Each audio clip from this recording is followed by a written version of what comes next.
20 жашта болуп эч кандай иштерим жүрүшпөйт, багыт таба албай жатам, максат кое албай жатам, эч бир нерседе результатым жок, ата-энем андай дейт, мындай дейт, кайсы университетке кирем. Айтор ушул жаш аралыгындагы көптөгөн суроолор келип түшөт да, жигиттерден, студенттерден, ар кимден. 20 жаш тегерегинде адам өзүн таба албастан бирдеке кылганга не кылсам деген түшүнүк даже жок боло турган учур болуп эсептелет да. Мен айтарым, ушул учурда университетке кирбей калдың, же бир жерге бара албай калдың, айтор ушул учурда болсоң, биринчиден тил үйрөн. Араб тил, англис тилин үйрөн. Араб тил Куранды, бүт диний илимдерди алышыңа себепчи болот. Экинчиден англис тилиң азыр бардык эле жумуш жерлерде милдет болуп эсептелет англис тили. Милдет болбогон тагдырда дагы өтө чоң плюс болуп эсептелет сага. Бул аң сезимиң өсүшүңө дагы, дүйнөнү кезишиңе дагы кудум ушул 10%дан 90%га секиргендей болосуң эки тил менен. Азыр Дубай, Катар бүт араб өлкөлөрү дагы өнүгүп атат. Ал өлкөлөрдө да араб тили бүт эле. Ошондуктан жакшы иштейм, жакшы келечек курайын десең, тил үйрөн биринчиден. Азыр убактың кетири. 20 жашта болсоң өтө сонун убакыт. Ата-энеңден да акча келип турат.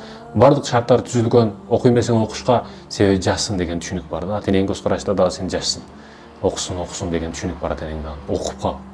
Аракетти кылып кал, газыны басып кал.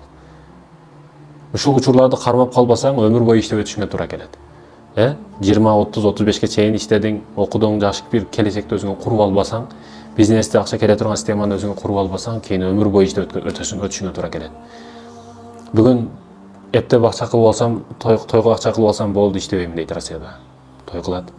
Тойдон кийин келинчеги менен кошо келишке мажбур болот. Неге? Себеби үй салыш керек. Макул эми иштеп 10 жыл иштеп дагы үй алды квартирадан 70-80 миң долларга.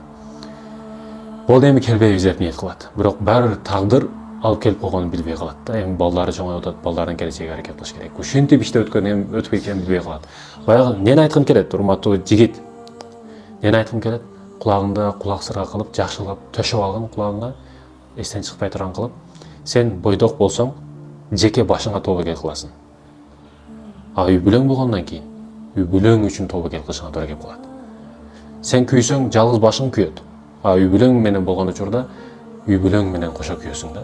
Сен ачкачылыкта көчө-көчөдө жатты жашап жүрө бересиң, бирок аялыңчы, бала чакаңчы? Эми тили чыгып келаткан кызыңчы не кылат? Ошондой экен, азыр ойлон, азыр ойгон. Убактылуу нерселерге алданба. Убактылуу көчөдө жүргөн кыздарга, убактылуу досторго алданып калба. Убактылуу кооз жашоого алданып калба. Ошол бойдогу учуруңду жакшына кармап туруп, ошол жерден эптеп чыгып кетсең, ал жагы сонун болот. Мен сага 100% кепилдик берем. Бул дүйнөнүн да ахиретиң да сонун болот. Ошол учурда өзүңдү кармап кал. Каның кайнап күчүң толуп турган учурда динге кызмат кыл, Кыргызстанга кызмат кыл. Эгерде сөзүм того тер ушул, эгерде сен жигит болуп туруп, эркек киши болуп туруп өзүңдү кармап калбасаң, көчөдөгү кыздарга бекер кашалог, ачык кашалог, сойкулар үчүн саан сыйырга айланасың. Башка нерсе жок.